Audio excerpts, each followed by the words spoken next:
ada permasalahan nih yang aku tangkap ya gitu.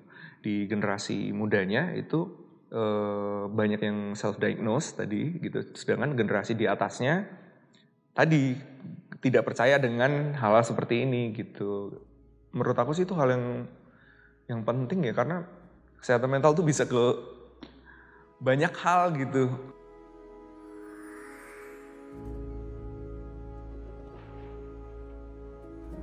Halo, saya Kunto Aji. Saya seorang musisi.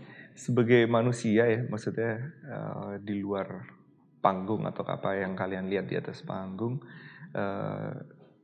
sebenarnya saya orang yang saya nggak mau kelihatan sedih, saya nggak mau kelihatan punya masalah gitu di depan, di tongkrongan lah, di depan teman-teman gitu. Tapi mungkin agak sedikit bertolak belakang dengan album yang paling terakhir gitu, keluar album Mantra-Mantra. Jadi sebenarnya justru Mantra-Mantra itu adalah kayak katarsisnya dari apa yang keseharian saya gitu. Jadi usaha, niatannya, keberaniannya cukup tinggi pada saat itu untuk bagi saya ya, untuk mengeluarkan album seperti Mantra-Mantra.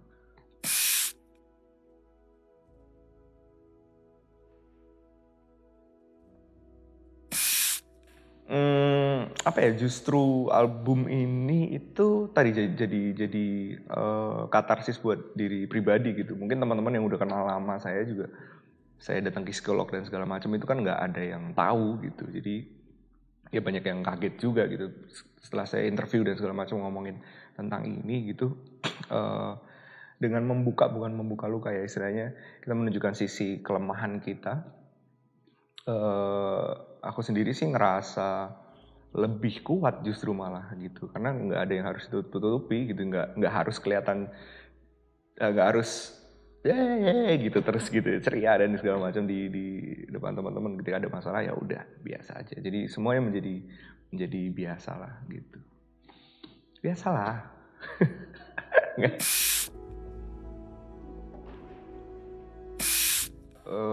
Aku bukan orang yang terbiasa untuk menceritakan hal-hal personal. Itu bahkan ke orang terdekat, ring 2 lah mungkin ya, ring 1 masih dikit, ring 1 pun ada banyak yang gak aku ceritain gitu. Cuman tiba-tiba keluar album ini yang walaupun bahasanya kiasan, tapi kan aku tahu ceritanya tentang apa gitu. Dan itu rasanya ketika di atas panggung itu rasanya manggung-manggung awal tuh rasanya kayak telanjang gitu, rasanya kayak malu, terus nggak nyaman dan segala macam gitu. Tapi seiring berjalannya waktu, semakin banyak manusia yang datang di pertunjukan di panggung, terus mereka juga kelihatan bahwa mereka membawa ceritanya masing-masing. Itu aku punya istilah bahwa ini seperti pemandian umum. Yang aku bilang tadi aku ngerasa telanjang gitu, ya ini kita sedang bersih-bersih, jadi semua orang di situ ya memang sedang menelanjangi dirinya dengan masalahnya gitu. Pun komen-komen di video klip Rehat atau Pilu Membiru itu kan komennya pada, ini kok jadi pada cerita masalahnya semua nih gitu. Maksudnya masalah yang mungkin mereka nggak ceritain juga ke orang lain, tapi mereka bisa berani cerita di situ, kayak jadi safe space gitu loh gitu. Jadi yang jelas pada saat bikin album itu memang ada masalah yang cukup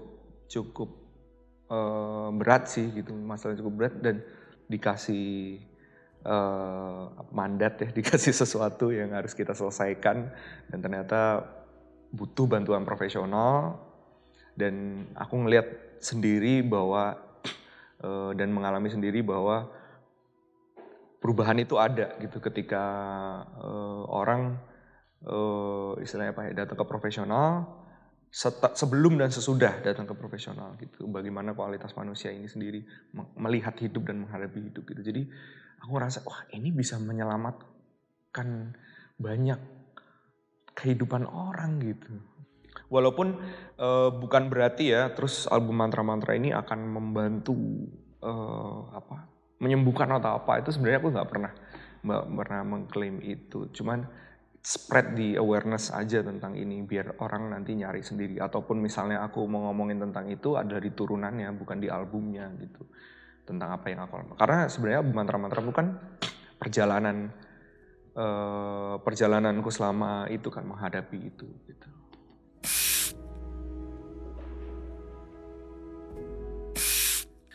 Awalnya setelah album ini keluar itu kan aku dapat banyak banget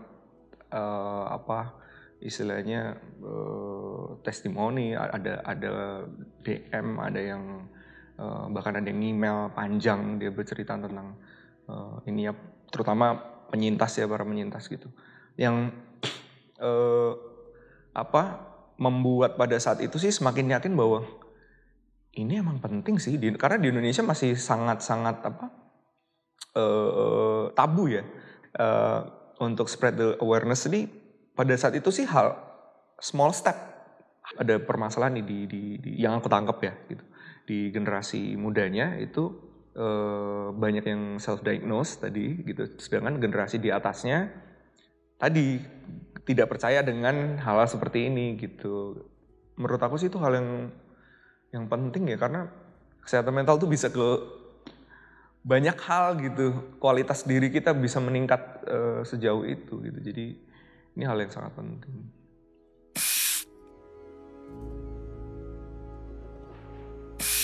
Awalnya sih memang kenal dengan isu itu awalnya dari teman dulu, awalnya dari teman, ngelihat sendiri perubahan teman yang dia orangnya biasa bercanda segala macam, tiba-tiba baru itu ngelihat namanya panic attack gitu.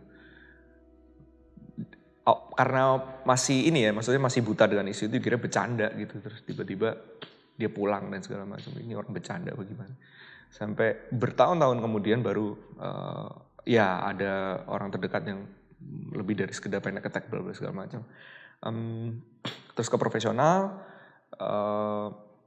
dan saya sendiri akhirnya pengen tahu apa yang terjadi di dalam diri saya, terus ke profesional juga, dan akhirnya jadi caretaker.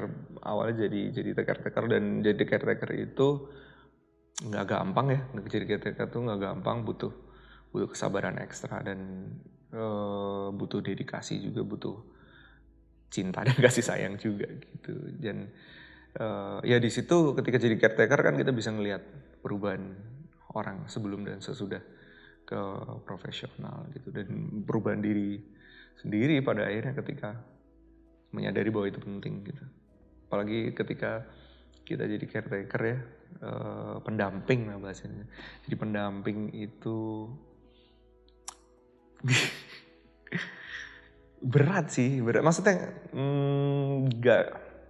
nggak gampang gitu, nggak gampang, butuh kesabaran. Istilah kita kan pendamping, maksudnya pendamping berarti kita orang yang terdekat gitu, keluarga. Bisa jadi keluarga, bisa jadi pasangan, bisa jadi sahabat atau siapapun itu yang sangat berharga buat kita gitu.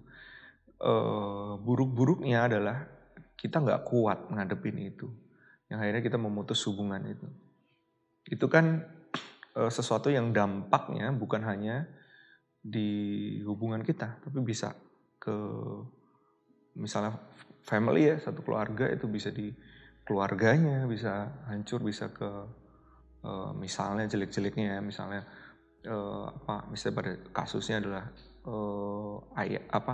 suami istri misalnya gitu, terus jadi perceraian misalnya ya, terus habis itu anak-anak yang menerima dampaknya segala macam, yang padahal sebenarnya kalau ke profesional mungkin isu itu bisa teratasi gitu.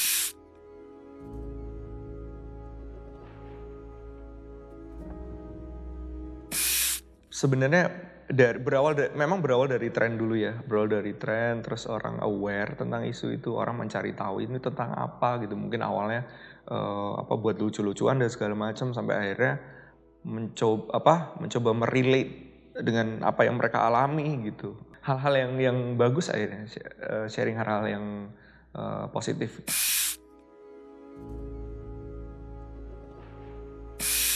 Gini, sebenarnya untuk membercandai hal ini tuh butuh sensitivitas dan memang butuh kapasitas juga sih. sebagai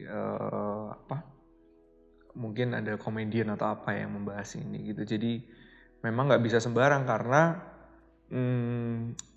takutnya adalah residunya nanti gitu. Residunya nanti itu apa gitu setelah membercanda ini. Apakah orang jadi lebih santai dengan isu ini? Ya itu hal yang baik gitu. Maksudnya memang kita tuh juga yang berhubungan dengan wellness, yang punya isu dengan itu tuh bukan berarti orang yang aku sakit, aku nggak mau dibercandain, itu juga bukan gitu. Kesehariannya juga biasa aja. Bahkan membercandain diri sendiri juga biasa gitu. Tapi ketika itu datang dari orang yang sensitivitasnya rendah, membercandai hal itu, takutnya nanti residunya adalah menjadi orang justru malah istilahnya menjatuhkan atau menghina orang-orang yang berkutat dengan isu ini gitu. Jadi karena bukan itu sebenarnya, membercandai nggak apa-apa, cuman memang butuh sensitivitas gitu. Sebenarnya harus dibedakan dulu ya, di mana membercandai dan mana membuli gitu. Jadi pada akhirnya itu dua hal yang sangat-sangat berbeda.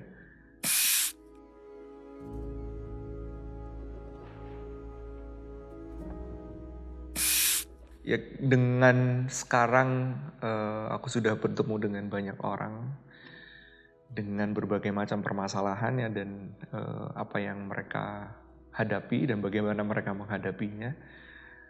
Semakin menjadi manusia itu semakin tidak judgmental sih.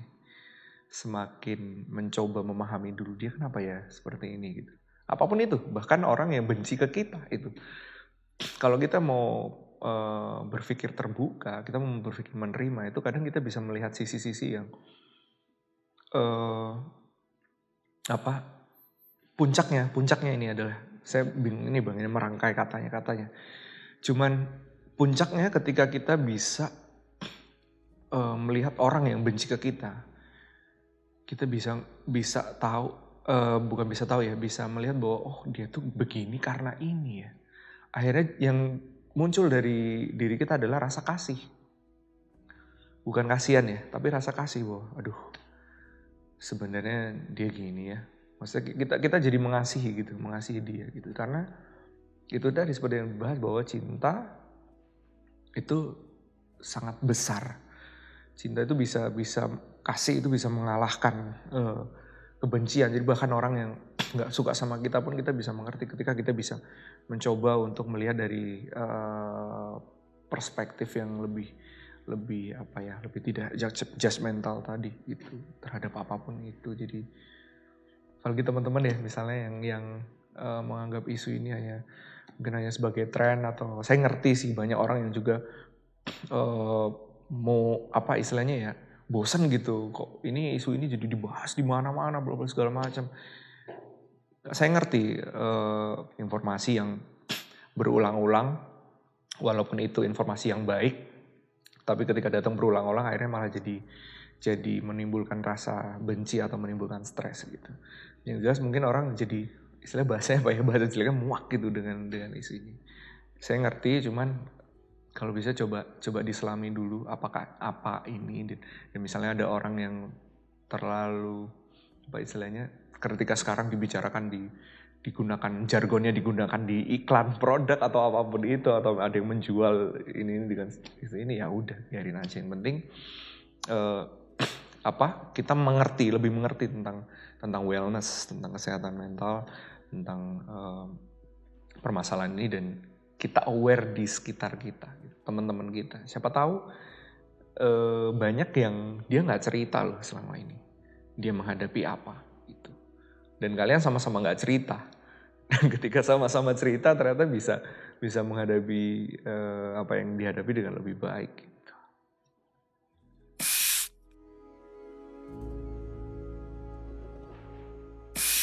Pesan saya buat orang-orang yang nonton video ini, mungkin kalian cukup bosan dengan dengar isu kesehatan mental itu apa sih sebenarnya gitu. apa healing dan segala macam itu apa sih sebenarnya. Saran saya adalah coba kalian selami sedikit permasalahan itu, kalian cari tahu sedikit permasalahan itu, karena kita nggak pernah tahu di sekitar kita ada yang mengalami itu dan ada yang butuh mungkin datang ke profesional. Jangan self-diagnose, sekali lagi datang ke profesional untuk tahu apa yang sedang dihadapi. Karena ini isu yang penting sebenarnya. Saya ngerti kalau kalian bosan, kalian muak dengan isu itu di sosial media. Tapi ini isu yang penting sekali lagi. Itu. Ya kalau memang ngerasa bising dengan hal-hal itu ya di mute aja. Segampang itu juga salah satu langkah kita untuk sehat kok pikiran gitu. Untuk misalnya membatasi hal-hal informasi yang masuk, karena manusia tuh nggak bisa terlalu banyak dapat informasi sebenarnya.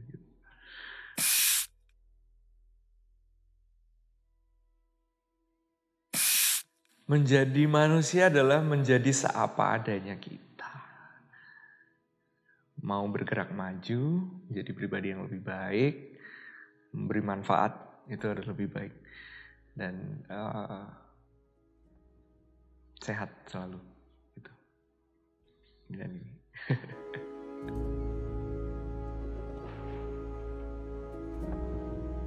Terima kasih sudah menonton video kami. Jangan lupa untuk share, komen, dan like video ini. Dan jangan lupa untuk nyalakan notifikasi agar dapat informasi terbaru dari Menjadi Manusia. Jangan lupa subscribe.